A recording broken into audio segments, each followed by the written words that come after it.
Hi, I'm Bert with Garmin's product support team. In this video, we're going to show you how to calibrate the compass on your Garmin Descent Mk3 series dive computer and smartwatch. Though your watch is already calibrated at the factory and set to automatic calibration by default, we recommend calibrating your compass before you dive.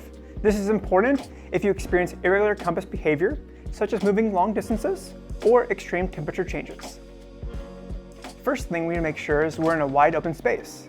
We recommend being away from buildings, metal, or other electronics that could cause interference. Next, it's more reliable to calibrate your watch in the same position that your watch will be worn.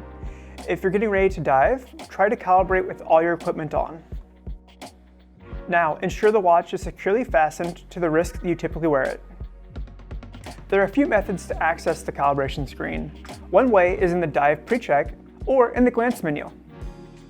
However, in this video, we'll be accessing the calibration from the sensor menu.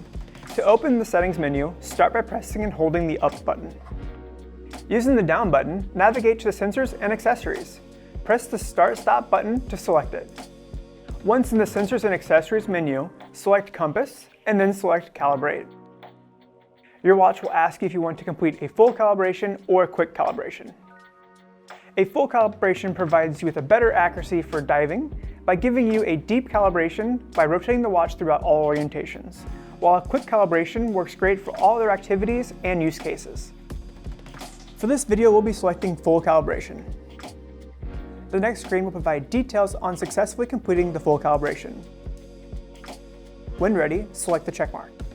You will see an animation on screen displaying how to rotate the watch to get a successful calibration.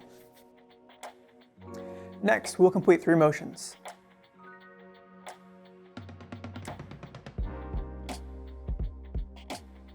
Then turn 90 degrees and we'll repeat the 3 bicep curl style motions until we complete a full 360. Press the Start/Stop button and the screen will state Calibration Complete. If for any reason the watch says Calibration Unsuccessful, just select the check mark and try the process again. When attempting a second calibration, make sure that you're moving your arm in slow, even motions. If necessary, move or remove any magnetic dive equipment you're wearing. And that's it. Thanks for watching. For more help, see our other videos or visit us online at support.garmin.com.